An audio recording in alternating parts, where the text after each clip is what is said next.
America की currency, जैसे हमारे यहाँ रुपया है, उनके यहाँ जाओ तो मान लीजिए कि आपको डीजल खरीदना है, पेट्रोलियम खरीदना है, तो आप रुपया नहीं दीजिएगा उनको। अब $100 के एक बैरल यदि मिल रहा है तो आप उतना $100 के बराबर आप रुपया देंगे। आज से कुछ दिन पहले तक $1 बराबर था 75 रुपया, यानी $1 के लिए हमको 75 रुपया देना पड़ता था। तो $100 पर यदि हमको तेल मिल रहा है तो 100 गुना 75, यानी 7500 हमको देना पड़ रहा था एक बैरल के लिए। आज हमको देना पड़ रहा है लगभग 8300। 83 पहुंच गया ना, 8300 रुपए लगभग, बहुत ज्यादा। 82 रुपया कुछ $1 के लिए। $1 के लिए हमको 82 रुपया कुछ पैसा देना पड़ रहा है। तो सोचिए यदि $100 का हमको तेल खरीदना है 8300 तो 8300 रुपया देना पड़ेगा, जबकि हमारे यहाँ लाखों बैरल तेल आता है प्रतिदिन। क्योंकि 85% तेल हम खरीदते हैं, हमारे तो होता नहीं है प्रोडक्शन, तो ईरान, इराक, सऊदी अरब आदि देशों से हम खरीदते हैं। अमेरिका से बहुत सारा सामान हमको मंगाना है, दुनिया से मंगाना है, तो उसके लिए हमको डॉलर देना। अब कितना रुपया हमारा जा रहा है 8300। आप अनुमान नहीं लगा सकते हैं, कैलकुलेशन आपसे नहीं होगा, इतना जीरो लगाना पड़ेगा रुपया पर। इतना रुपया हमारा डेली जा रहा है, जबकि यही 2014 से पहले जब यूपीए की सरकार थी तो यही सरकार जो राजनीतिक पार्टी है भाजपा ये कहा करती थी, उस समय यूपीए की सरकार में $58 रुपया था $1 का। तब ये हंगामा पूरे देश में हो रहा था और संसद तक में कहा गया कि डॉलर के मुकाबले रुपया गिरता है, तो रुपया ही नहीं गिर रहा है, देश के प्रधानमंत्री का सम्मान गिरता है, इज्जत गिरता है। यानी इस देश के प्रधानमंत्री का अब कोई सम्मान नहीं है, क्योंकि रुपया गिर रहा है। 58 रुपया था तब, आज वही रुपया 83 पर पहुंच गया। पूरी खामोशी, पूरे देश में खामोशी।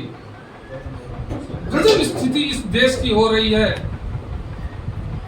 एक भयानक स्थिति जब होने जा रही है इस देश की। आने वाले समय में हर हाथ में कटोरा पकड़ा देगा, कटोरा। जो मध्य वर्ग है, जो गरीब वर्ग है, उसके लिए एक टाइम खाना खाना मुश्किल हो जाएगा। अभी संयुक्त राष्ट्र संघ की एक रिपोर्ट आई है, 5.5 करोड़ लोग 2021 से अब तक गरीबी रेखा से नीचे चले गए। गरीबी रेखा से नीचे जाने का मतलब यह होता है कि आपको दोनों जून का खाना भरपेट नहीं मिल रहा है। रोड पर देखते होंगे बहुत सारे लोगों को चून चान करके किसी तरह से जीवन बसर कर रहा होगा। देखिए यहाँ तो कम है, शहर में चले जाइए तो जो किनारे में फेंका हुआ रहता है, या किसी घर में पार्टी हुआ तो जो जूठा फेंक देता है लोग पत्तल, वहां से चुन करके जो खाता है उसको कहते हैं बिलो पॉवर्टी लाइन में रहने वाले व्यक्ति। और उस स्थिति में आप पहुंचने जा रहे हैं, हम पहुंचने जा रहे हैं। जो मध्य वर्ग है, जो निम्न वर्ग है, इनकी स्थिति भयानक है। लेकिन अफसोस इस बात की है कि आज भी जागरूकता नहीं। आप बेरोजगारी से झेल रहे हैं, बेरोजगारी में जी रहे हैं, आपकी उम्र रोजगार पाने की खत्म होने जा रही है, लेकिन फिर भी हम कर रहे हैं गर्व से कि हिंदू कुछ नहीं हुआ। तो इस सरकार ने मंदिर तो बना दिया ना, धारा 370 हटा दिया ना। गजब, हम कितना डिटोरिएशन इस देश का हुआ है और लोगों का हुआ है कि थोड़ी भी ये दिमाग यूटिलाइज हम नहीं कर रहे। हाँ, एक चीज जरूर हुआ कि हमारे घर के बच्चे इंजीनियर, डॉक्टर और कुछ बनेंगे तो बाद में दंगाई मानसिकता की जरूरत है। किसी की हत्या कर दो, उसमें तनी भी मोह ममता नहीं लगता है लोगों को। मान लीजिए कोई जब कतरा पकड़ा गया तुरंत 10 आदमी मिल करके इतना मारता है कि उसकी जान चली जाती है। एक चोर पकड़ा गया तथा कथित, मान लीजिए कि बकरी चुराते हुए कोई पकड़ा गया, लोग उसकी जान ले लेता है। बच्चा चोरी के इल्जाम में झूठा, कहीं से रूमर उड़ा बच्चा चोरी का, और एयरटेल के इंजीनियर को मार दिया था। बाद में निकला कि ये तो एयरटेल के इंजीनियर था, ये चोर कहां था। अब क्या होगा जब उसकी जान ले लिया तो लोगों ने। हम किस दिशा में जा रहे हैं इसको सोचना होगा, अदरवाइज हमारी आने वाली जो पीढ़ी है, बाल बच्चे जो होंगे, तो घोर राक्षस पैदा होंगे, घोर राक्षस। जिस रास्ते पर कभी आईएसआई जा रहा था, आईएसआई का नाम सुना है, इस्लामिक कट्टरपंथ का, जो खड़ा करके 10-10 लोगों की हत्या ऐसे ही रेत करके करता था। आप लोग टीवी देखते हैं नहीं देखते हैं, 2-4 साल 5 साल पहले तक ये स्थिति थी कि इसे बैठा करके लोगों की, चाहे वो औरत हो या मर्द हो, ऐसे गला रेत करके मारता था। खून का फवारा निकल रहा है, उस पर कोई असर नहीं होता। क्यों भाई? क्योंकि ये इस्लामी राष्ट्र का मुखालफत करता है, विरोध करता है, इसलिए इसको जीने का हक नहीं। मार उसी रास्ते पर आज हम हैं। लेकिन एक उदाहरण जान लीजिए, जब भारत पाकिस्तान का बंटवारा हुआ 47 में, तो कुछ ही दिनों के बाद पर कैपिटा इनकम पाकिस्तान का हमसे आगे था। उसका क्रिकेट टीम हमसे बहुत मजबूत, बहुत। और ये 70 के 80 के दशक तक रह गया, जब इमरान खान और ये क्या नाम था उसका, कौन अकरम, और भयानक भयानक उसके यहाँ खिलाड़ी थे। जिस समय फाइनल होता था ना भारत पाकिस्तान में, तो हमारे यहाँ के खिलाड़ियों का पैर थरथराता था। एक गावस्कर और कपिल को हटा दीजिए, कपिल देव को, तो कोई नहीं था सामना करने वाला। वो पाकिस्तान आज कहां चला गया? दाने दाने के लिए आज तरस रही है वहां की जनता। आपके बगल में श्रीलंका की स्थिति बहुत अच्छी जा रही थी, बहुत अच्छी जा रही थी। लेकिन वहां भी वही हुआ कि बहुसंख्यकवाद, क्योंकि वहां सिंहलियों की संख्या सबसे ज्यादा है, 75%, और 25% में वहां तमिल, हिंदू, ईसाई और मुसलमान। यहाँ भी उनको भी लगा कि बस केवल यहाँ सिंहलियों का ही राज होना चाहिए। हर घर में घुस करके, गांव में जा जा करके लोगों को धमकाना शुरू कर दिया, गांव खाली कर दो, घर खाली कर दो। तमिलों को तो सफाया कर ही दिया, लिट्टे के नाम पर सारे तमिलों को मार दिया। वो भारतीय तमिल, उनमें से कुछ जाने बची तो वो लोग भाग करके तमिलनाडु आ गया। मुसलमान और ईसाइयों पर इतना जुल्म किया, केवल और केवल अपनी कमजोरी छिपाने के लिए किया गया था। वो भयानक बेरोजगारी में जा रहा था श्रीलंका, महंगाई में जा रहा था, बस यहाँ से ध्यान बटाने के लिए। जैसे हम हिंदू मुसलमान कर रहे हैं, वैसे वहां वो सिंहली कर रहा था। परिणाम क्या हुआ? आज श्रीलंका बिक चुका है चाइना के हाथों। अपना कुछ नहीं है, कर्ज मिलेगा तो खर्च चलेगा, नहीं मिलेगा तो ऐसे टाटा फीस हो रहा है। देखे कितनी बड़ी क्रांति हुई वहां, तो राष्ट्रपति के घर में लोग घुस गया, जनता घुस गई, उसके बेड पर सोया, उसके किचन में जाकर के खाना बना के खाया, उसके स्विमिंग पूल में नहाया, और राष्ट्रपति भाग करके विदेश भाग गए डर से। चाहे सेना हो, पुलिस हो, सब हर लोग सरेंडर हो दिया। और जो टीवी वाले कल तक राजपक्षे कर रहे थे, उनको भी जनता कूटी खूब। जैसे यहाँ हर हर मोदी, घर घर मोदी हो रहा है। टीवी कोई चैनल खोलिए, बस मोदी जी। हमारी जो समस्या है, जनता की जो समस्या है, छात्र बेरोजगारी में जो अभी यूपी की परीक्षा खत्म हुई है, पेट की, यूपी पेट की, 37 लाख लोग निकल गए परीक्षा देने के लिए। कहाँ जाएगा भाई, कैसे जाएगा, किसी को चिंता नहीं। 4 विद्यार्थी मर गया बनारस स्टेशन पर, कब कर ट्रेन से, और उस 37 लाख में लड़कियां थी। है किसी को चिंता सरकार को? यही 37 लाख लोग कांवर लेकर के जाते भगवान शंकर पर जल चढ़ाने, तो वहाँ IAS IPS जितना DM SP सब है, वो सब हेलीकॉप्टर से फूल बरसाते करोड़ों रुपया, गुलाब का फूल यहाँ वहाँ, और वो टीवी चैनल पर चलता। देखिए यूपी सरकार कितना अच्छा काम कर रही है, कांवड़ियों पर फूल बरसाया जा रहा है। और हमारे जो ये भविष्य है 37 लाख, कल यही लोग IAS बनेगा, IPS बनेगा, यही नेता बनेगा, यही वैज्ञानिक बनेगा, यही डॉक्टर बनेगा। इसके लिए कोई चिंता नहीं है। कैसे लोग जाएगा, कैसे परीक्षा देगा? खिड़की में लटक करके जा रहा है, गेट पर लटक कर ट्रेन से जा रहा है। गजब अजीब स्थिति है। हमें जब देखते हैं तो लगता कि ऐसे ही लोग उग्रवादी नहीं बनता, हाथ में पिस्तौल पकड़ता है, ऐसे ही नहीं। ये मजबूरियां होती है लोगों में। कल के हमारे बच्चे का एज खत्म हो, मान लीजिए कि आज परीक्षा हो रही है, PT की परीक्षा आज हो रही है, 4 साल के बाद उसका रिजल्ट आएगा PT का। यदि सब कुछ सही रह गया तो, और नहीं तो जो बच्चा क्लास में परीक्षा दे रहा है, मालूम हुआ कि तो व्हाट्सएप पर आउट है, क्वेश्चन पेपर का मार्केट में बिक रहा है, चलिए इस नाम पर परीक्षा कैंसिल हो। अब 37 लाख लोगों ने जो अप्लाई किया, हजार रुपया दे करके, 37 लाख में 1000 से गुना करो, इतना पैसा सरकार के पास चला गया, और वो खरब रुपया। अब फिर जब ये कैंसिल हुई परीक्षा, तो 6 महीना के बाद निकलेगा कि साल भर के बाद दूसरी परीक्षा डेट आएगा, ये नहीं पता। यदि आ गया तो फिर से 1000 रुपया अप्लाई करने के लिए दीजिए। आप सोच रहे हैं, आप अपने घर में बैठ करके पढ़ रहे हैं, लेकिन आप ही के घर का बच्चा पटना में पढ़ रहा है, तैयारी कर रहा है, दिल्ली में तैयारी कर रहा है, कोई और बाहर में जाकर के तैयारी कर रहा है।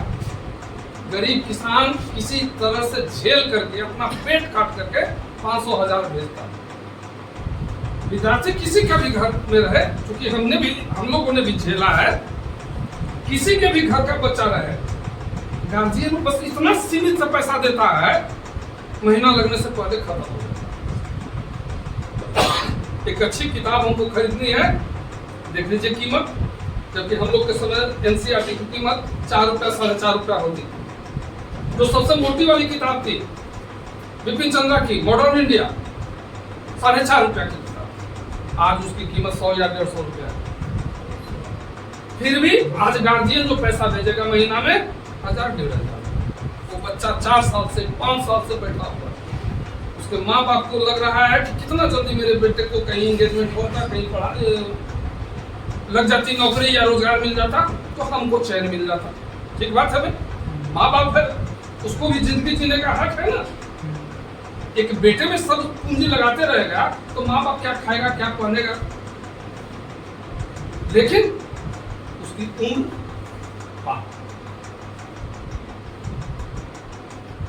30 साल से ऊपर हो गया, 38 साल से ऊपर हो गया, नौकरी नहीं, लौट करके घर, क्या करेगा वो बच्चा?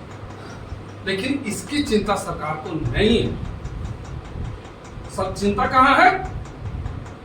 अयोध्या में मंदिर बन रहा है, जम्मू कश्मीर में सारी इस देश की सारी समस्याओं का जड़ धारा 370 और बाबरी मस्जिद। हम कहाँ जा रहे हैं, किस दिशा में जा रहे हैं?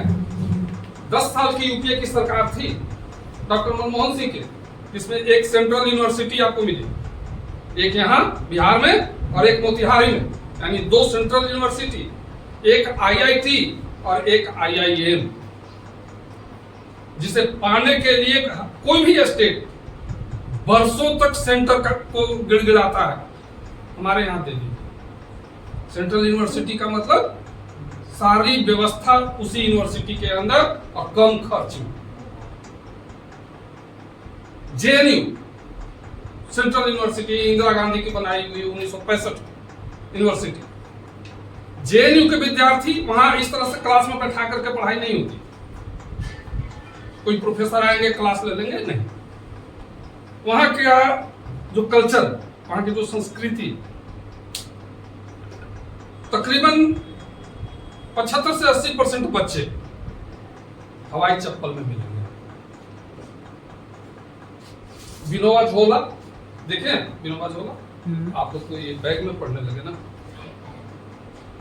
विनोबा झोला इधर कपड़ा का रहता है, ऐसे टांगल। हाँ, कंधे में लटकाया हुआ। नहीं, वो जो विनोबा झोला नहीं, पुराने वाले जो मास्टर होंगे ना शिक्षक, कपड़ा से बनावल, वो लटका करके वो चलते हैं, उसको विनोबा झोला झोला करते। उसी टाइप के जेएनयू के विद्यार्थी का होगा झोला।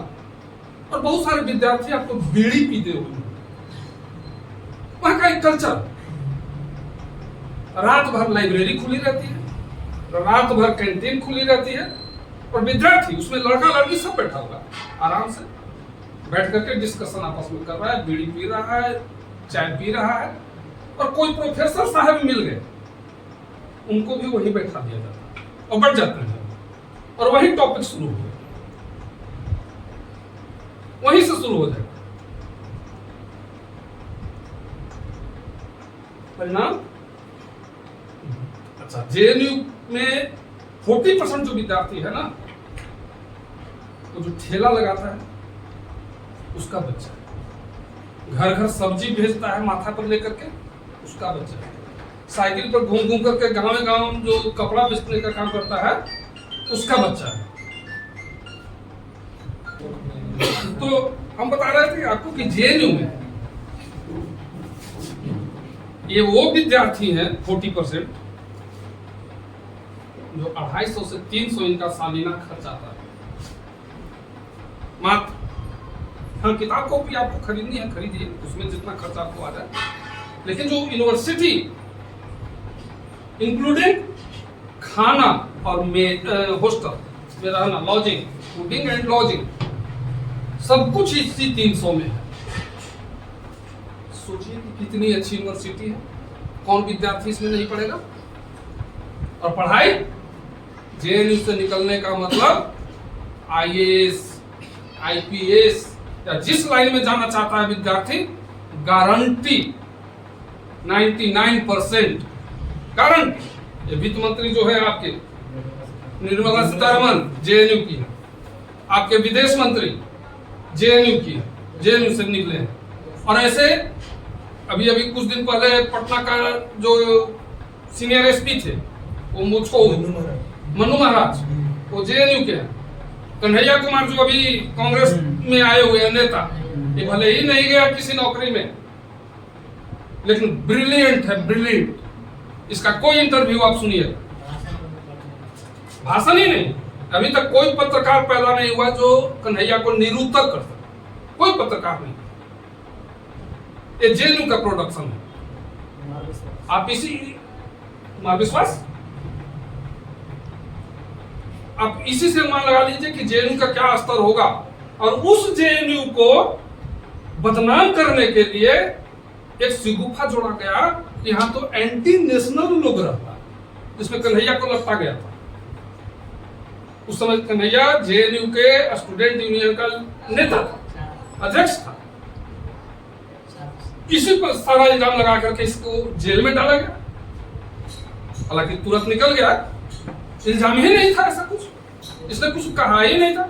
लेकिन ये साजिश क्या चल रही है, जेएनयू को बंद करने की ये साजिश है। क्योंकि जेएनयू 1000 एकड़ से ज्यादा में फैली हुई यूनिवर्सिटी है, 1000 एकड़। यहां से चले जाइए दाऊदनगर तक, उस यूनिवर्सिटी को बंद करके ये सारी जमीन इनके जो 2-4 मित्र उद्योगपति हैं ना, उन्हीं के हाथ में दे दो। ये साजिश चल रही है। जेएनयू हुआ, अभी अभी कुछ दिन पहले आईएएस का रिजल्ट आया था, इसमें 93 विद्यार्थी जामिया से निकला, जामिया यूनिवर्सिटी 93 वहां से निकला, 52 या 53 अलीगढ़ यूनिवर्सिटी से, जेएनयू से तीसरा नंबर पर था, और बीएचयू हिंदू यूनिवर्सिटी वहां से 2। गर्व से कहते रहो हिंदू हैं, ये आपका स्तर जा रहा है, ये स्तर हो रहा है। अभी अभी कर्नाटका में भाजपा की सरकार, वहां सिलेबस चेंज किया गया स्कूल लेवल का। एक 8वां क्लास में हिस्ट्री की किताब में एक चैप्टर चेंज किया गया। भगत सिंह को हटाया गया, सावरकर को उसमें जोड़ा और लिखा क्या गया, सावरकर क्रांतिकारी थे, देश के लिए उनका अमूल्य योगदान। और जब वो अंडमान के सेलुलर जेल में बंद थे तो बुलबुल पर बैठकर वो बाहर निकल जाते थे चुपके से और अपने क्षेत्र में घूमकर फिर से अपने जेल में आ जाते थे। बुलबुल देखा है आप लोगों ने? बुलबुल छोटे को नहीं देखा। पक्षी। बस गरवैया देखा? हाँ। गरवैया का दूसरा रूप बुलबुल। अब उस पर सावरकर बैठ जाते थे और जेल से निकल करके चले आते थे महाराष्ट्र, जहां उनका क्षेत्र था। कहां अंडमान निकोबार, कहां महाराष्ट्र, और यहाँ घूम करके रात भर और सुबह होने से पहले वहां पहुंच भी जाते थे। ये क्या पढ़ाया जा रहा है? तो काल्पनिक दुनिया में ले जाएंगे। हमारे संविधान का एक नीति निर्देशक तत्व, एक चैप्टर मौलिक अधिकार के बाद, उसमें नीति निर्देशक है, मौलिक कर्तव्य भी, उसमें ये दिया गया कि हम देश के लोगों को साइंटिफिक टेम्परामेंट का बनाए। हम जो बार बार कहते हैं ना, किसी चीज में दिमाग यूज कीजिए, आप अंधभक्त मत बनिए, आंख मूंद कर मत चलिए, साइंटिफिक ढंग से किसी भी चीज पर विचार कीजिए। ठीक है, किसी धर्म में आस्था हो सकती है, हो सकता है हमको देवी देवता किसी भी चीज पर विश्वास हो सकता है, लेकिन इसका मतलब यह नहीं कि हम उसके अभी एक न्यूज पढ़े हैं, किस स्टेट का था अब हमको याद नहीं पड़ रहा है। एक व्यक्ति अपनी पत्नी की बोटी बोटी काट देता और कच्चा भी उसका मांस और पकाकर भी खाते रहे 8 दिनों तक। अच्छा। जब वो पकड़ा गया आदमी, तब उसने कहा कि इसकी हत्या करके हम देवी जी पर चढ़ाए थे, हमको तांत्रिक सिद्धि करनी। हम जब कभी लगता है कि हम किस दुनिया में जा रहे हैं, कहीं आदिम युग में तो हम नहीं पहुंचे गए। आज अमेरिका, हमारी सभ्यता दुनिया की उतनी पुरानी और सर्वश्रेष्ठ सभ्यता थी जब दुनिया के कई देश सभ्यता के पालना में नहीं आए थे, जन्म नहीं हुआ था उनका। और तब हम इतने उन्नत अवस्था में थे कि लोगों को सोचना पड़ता था कि वहां क्या है। उस समय भी धर्म था हमारे। जब आर्यभट्ट, वराहमिहि, ब्रह्मगुप्त और आयुर्वेद के क्षेत्र में चले आए, तो किसी भी क्षेत्र में वैज्ञानिक खोजे। सम्राट अशोक ने जो ये बराबर, कोई गया हो इसमें से बराबर गुफा देखा? नहीं गए। नहीं गए? जाओ, सम्राट अशोक का बनवाया हुआ 2 गुफा है। उस गुफा में अंदर से जो पॉलिश किया गया है, आज तक वो सुरक्षित पॉलिश, एकदम शीशा की तरह चमकेगा। कौन सी पॉलिश थी वो? क्या साइंटिफिक डेवलपमेंट था। सम्राट अशोक ने यहां से लेकर के मध्य एशिया तक, बांग्लादेश से लेकर मध्य एशिया तक, जिसमें अफगानिस्तान भी है, उसमें जो अपना पिलर स्थापित किया है, उतना विशाल विशाल पिलर प्योर पत्थर का और एकास्मक, यानी पहाड़ काट करके एक खंड में वो पिलर बनाया गया। कैसे इतना दूर ले गया होगा? यहां से पाटलिपुत्रा, राजधानी है पाटलिपुत्रा, और यहां से ढो करके अफगानिस्तान और उससे आगे मध्य एशिया में ले जाना, काशगर, यारकंद, खोतान जैसे देशों में, इधर बांग्लादेश का क्षेत्र हो जाता है। ताज्जुब लगता है। गुप्त काल में आप आ जाएंगे तो दिल्ली यदि जाने का मौका मिले तो दिल्ली में एक लौह स्तंभ है, हाँ है। मेहरौली एक जगह है, वहां पर एक गुप्त काल का बना हुआ है। अनुमान लगता है कि ये चंद्रगुप्त विक्रमादित्य के समय बना है। खुले मैदान में है, प्रतिवर्ष बरसात का पानी खाता है, प्रतिवर्ष खुले मैदान में। आज तक उसमें थोड़ा सा भी जंग नहीं लगा। तो क्या गुप्त काल के शासक जो थे वो धर्मानुयायी नहीं थे, धर्म को नहीं मानते थे? सम्राट अशोक धर्म को नहीं मानता था। उस काल में धर्म एक तरफ था और साइंटिफिक डेवलपमेंट एक तरफ था। धर्म का मतलब हम आंख मूंदे हुए नहीं थे, किसी चीज की हम खोज करते थे, तर्क करते थे। लेकिन आज 21वीं सदी में आकर के हम बंद कर दिए, हम सोचने के लिए तैयार नहीं है। अब जब कभी तो अंदर से उबाल जैसा भी आता है, चिड़ भी होता है। अब जैसे हमारा एक स्टाफ था, जब हम आरा में रहते थे तो मेडिकल दुकान थी, हमारा नर्सिंग होम था, उसमें अल्ट्रासाउंड हम चलाते थे। वो स्टाफ था तो छुट्टी मांगा 1 सप्ताह। मैंने पूछा उससे कि 1 सप्ताह क्या करेगा तू जाकर? तो कहा कहे भैया मेरी पत्नी है ना अम्मा, छोड़ा का मनीता माने। ठीक है, मनीता मान दिया, कोई बात नहीं, जाओ अपने घर से। घर पर ना है, अयोध्या जी जाना है और सब परिवार के साथ। परिवार में कौन? तो जो फुआ है, नानी है, दादी है, जितने अगल बगल गोतियारो है, सब के लेकर के जाना है। मेरे गधा 4-5 साल से जो नौकरी करके जो 2 पैसा बचाया था, ये मनीता के नाम पर तो सब फेंक दिया रे। अब फेंक देगा तो फिर जहां था वहीं रह गया, और ना तो कुछ और कर्ज भी लेना पड़ जाता। ये क्या, कौन सा मनीता? ये भारत में ही सब मनीता है। और कहो कि सब देवी देवता भारत में है, ये वो सौभाग्य है। यदि इंग्लैंड में रहते ना तो हमारे घर की नारियां जो है, महान नारियां, वो इंग्लैंड तक मनीता मानने चल जाती। हमको तो इंग्लैंड जाना है, बउआ का मनीता। हम कहाँ जा रहे हैं, किस दिशा में जा रहे हैं, हमको कुछ नहीं सोचना है, बस जाते रहना।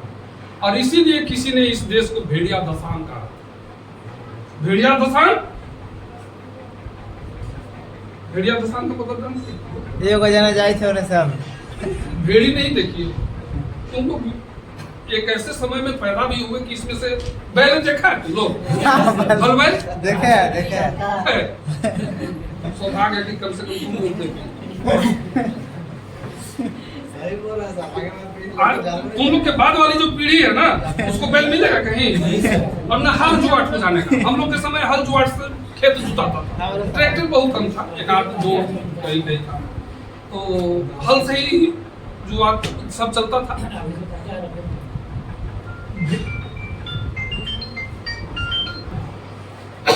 तो भेड़िया दशान कहने का मतलब भेड़ी के झुंड जब जाता है, सैकड़ों भेड़ी है, इसमें एक भेड़ी जो सबसे आगे रहता है वही पूरे झुंड को लीड करता है, नेतृत्व करता है। इनकेस मान लीजिए कि सामने एक कुआं आ गया तो आगे वाले भेड़ी देखेगा कि नहीं आगे कुआं, चूंकि तुम सब नीचे गाड़ के चलता, उसको क्या पता कि आगे क्या। जाते रहना है, कहाँ जा रहे हैं, किस दिशा में जा रहे हैं, कुछ नहीं दिखना। चला गया वो कुआं में। अब आगे वाला जब चला गया तो पीछे वाला थोड़े दिख रहा है कि आगे वाला कहाँ गया, वो तो मूड़ी गाड़ करके जा रहा है। अब जा रहा है तो एक करके सब कुआं में गिरते जा रहे हैं। इसीलिए इस देश को कहा गया भेड़िया दशान, क्योंकि आगे जो गया है ना आदमी, हम वही रास्ते पर चले। आगे वाला क्यों गया था कौन सी परिस्थिति थी हम नहीं सोचते, सोचना ही नहीं है, हमको तो जाना है। परिणाम चाइना ज्यादा नहीं, हमसे 5 साल पहले वो स्वतंत्र हुआ। आज चाइना अमेरिका को चैलेंज देता है। अमेरिका का जीडीपी है 22%, चाइना का है 16.5%, दूसरे स्थान। और अमेरिका जैसे देश को हिम्मत नहीं हो रहा है कि चाइना पर हम आर्थिक प्रतिबंध लगाएं, नहीं हो रहा है। और हम मंदिर बना के चल रहे हैं। भारत की कितना जीडीपी? भारत की जीडीपी -23। -23। कोरोना काल में पिछले ही साल -23 चला गया था। अभी भी -23 गिर जब 14 मई इनकी सरकार आई तो इनको 8.3 या 4% जीडीपी मिला, जबकि वर्ल्ड की एक भयानक मंदी 2008 में आई थी। उस मंदी में अमेरिका के सैकड़ों बैंक दिवालिया हो गए थे। और दुनिया के जितने भी तथाकथित विकसित देश हैं, चाहे वो जापान हो, जर्मनी हो, इंग्लैंड हो, फ्रांस हो, अमेरिका हो, अमेरिका का उस समय जीडीपी विकास दर पहुंच गया था 3%, और जापान से लेकर के जर्मनी, इंग्लैंड सबका 1% था। हमारा जीडीपी 5% जा रहा था। यहाँ का एक बैंक को दिवालिया नहीं होने दिया डॉक्टर मनमोहन सिंह, किसी को रोजगार से हटाया नहीं, बल्कि उनको और वेतन बढ़ा दिया। 6th पे कमीशन उसी समय आया। हमारे हेडमास्टर साहब को उस समय मिलता था 17,500, और 6th पे कमीशन आया तो पहुंच गए 75,000 पर। आज 1.25 लाख रुपए पर वो है। ये 6th पे कमीशन का रिजल्ट। सभी को उसने वेतन दिया, वेतन बढ़ाया, नए नए रोजगार दिया। वो एक इकोनॉमिक पॉलिसी होती है। जब आप केन्स को पढ़ेंगे इकोनॉमिक्स में, तो उसने बताया था कि जब कोई भी देश घोर मंदी में पहुंच जाए, घोर मंदी में, तो वहां पर सरकार को कर्ज लेकर के भी रोजगार देना चाहिए और निर्माण करना चाहिए। न्यू डील पॉलिसी पढ़े थे अमेरिका की? अरे सुने थे ना। न्यू डील पॉलिसी नहीं पढ़े थे? यही न्यू डील पॉलिसी थी। मनमोहन सिंह ने यही किया था। आज जीडीपी हमारा गिर करके कहां चला गया? -23। -23। अब -23 से जब हम ऊपर आ रहे हैं ना, थोड़ा सा ऊपर आ रहे हैं, तब प्रचारित क्या किया जा रहा है? हम दुनिया के फास्टेस्ट ग्रोइंग इकोनॉमी। तो माइनस जो गिर गए थे वहां से ना फास्टेस्ट हो रहा है। तो जहां से तुम नीचे गिरा था वहां भी अभी तुम नहीं पहुंचा, वहां से आगे बढ़ो तब तो। किसको बेवकूफ बना रहा है? लेकिन लोग बेवकूफ बन रहे हैं, क्योंकि ऐसी अंधभक्ति मीडिया वालों ने दिमाग में डाल दी है, सिर्फ डाल दी है कि आप लाख तर्क दे दीजिए, वहां तो सिर्फ और सिर्फ मोदी जी। अच्छी अंधभक्ति। खैर, आज हम लोग विषयांतर हो गए, लेकिन उपयोगी बातें भी मोदी जी को कविता इसमें आए। मोदी जी को लिख सकता है। किसी के भी बात में लिख सकते हैं, लेकिन जेल जाने के लिए तैयार नहीं। मोदी जी अवतार है, पुरुष है, 10वां अवतार हो चुका है। उनके विरोध में कुछ बोले तो जेल। हाँ, एंटी नेशनल, एकदम तमगा लटका हुआ है। यहाँ से एक दिग्गज पत्रकार विनोद दुआ मर गए। वो विनोद दुआ पत्रकार थे, जितना आज टीवी चैनल पर पत्रकारों को देख रहे हैं ना, सबको ट्रेनिंग दिया था, बताया था कि कैसे टीवी चैनल पर बैठ करके प्रश्न पूछना चाहिए, कैसे बोलना चाहिए, और सत्ता पक्ष से और विपक्ष से कैसे प्रश्न करना चाहिए। एक विनोद दुआ बताया था। उस विनोद दुआ पर एंटी नेशनल इल्जाम लगा करके जेल में। यहाँ के 50 पत्रकार आज भी जेल की सजा काट रहे हैं, जेल में। हाथरस कांड हुआ था, हाथरस कांड सुने हो ना, तुम लोग क्या पढ़ते लिखते हो हमको समझ में नहीं आता। थोड़ा अवेयरनेस रखो, अखबार उखबार ये सब देखते रहो। हाथरस एक सामूहिक रेप की घटना थी। एक बहुत दलित वर्ग की बच्ची थी, उसके साथ चार पांच लड़कों ने रेप किया और इल्जाम उसी पर लगाया। और उसके साथ जो सबसे बड़ी बात हुई, दुखद बात, कि वह लड़की, उसके माता पिता गए थाना में FIR करने। FIR लॉन्च नहीं किया सब पुलिस वाले, और उसको डांट करके माँ बाप को मारते पीटते भगा दिया पुलिस वाले। उस बच्ची की स्थिति ऐसी भयानक हो गई, ऐसी माने खराब हो गई कि लास्ट में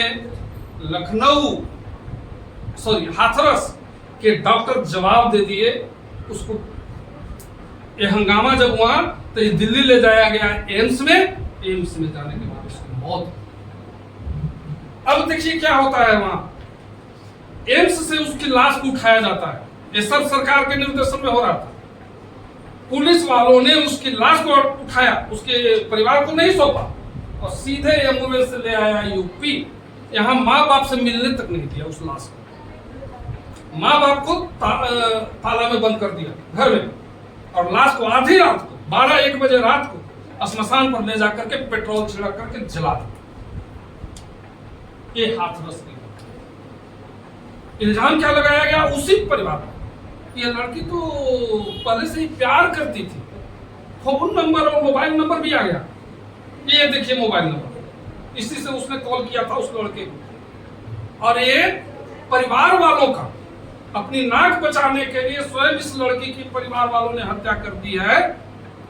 और सामूहिक एक बलवा हो जाए, यहाँ पर हंगामा हो जाए, जातीय उन्माद फैले, इसके लिए सारा षड्यंत्र किया गया। इसको पैसा कहां से मिल रहा है? तो विदेश से। ये माहौल बनाया गया, हर टीवी चैनल पर यही चल रहा था। तो हंगामा इतना हुआ राजनीतिक पार्टियों में, और खास करके कांग्रेसियों ने इसको इतना हंगामा किया कि लास्ट में मजबूर होकर के CBI को सौंपा। और लड़की ने और उसके परिवार वालों ने जिन जिन लड़कों पर इल्जाम लगाया था, CBI वाले उन्हीं लड़कों को पकड़ा। यही दोषी है, इन्हीं लोगों ने बजाता रेप किया। आज वो सड़ रहा है जेल। इसी घटना को, पत्रकार है तो जाएगा वहां। इसी घटना को अपने कवरेज लेने के लिए एक दक्षिण का, तमिलनाडु का पत्रकार जा रहा था। मुस्लिम चूंकि था, बीच रास्ते से उसको गिरफ्तार कर लिया। आज तक वो जेल में बंद है। आज तक जेल में बंद है, उसका बेल नहीं होने दिया जा रहा है। सिर्फ मुसलमान के नाम।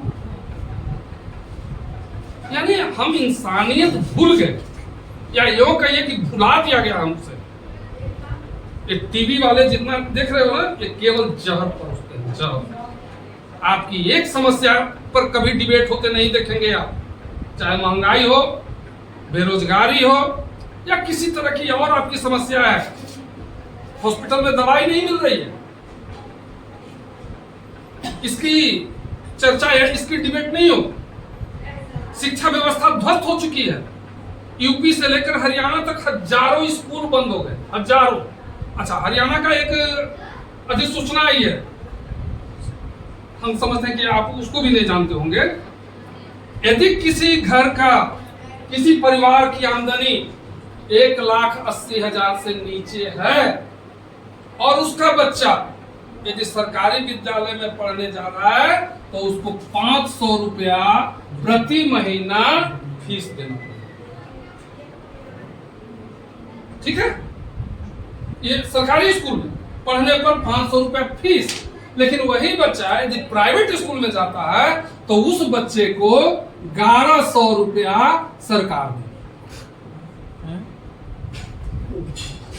ये हरियाणा सरकार, ये हरियाणा सरकार कौन डिजाइन का क्या है इसके पीछे? ये कभी सोचा?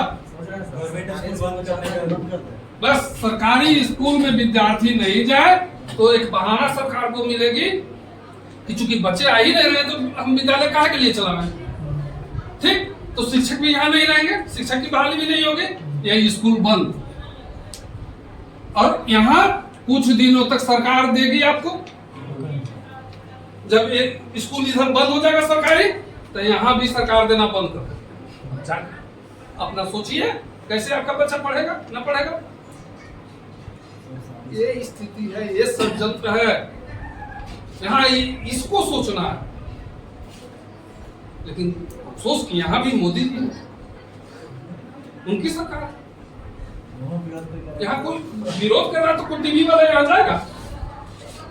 यहाँ टीवी वाला कोई चर्चा नहीं करेगा। यही कांग्रेस की सरकार यदि कर देती ना, देखते आग लग जाता है इस देश में। अब तक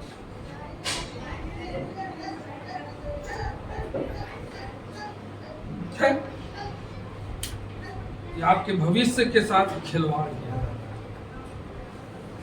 और खिलवाड़ कर दिया गया है।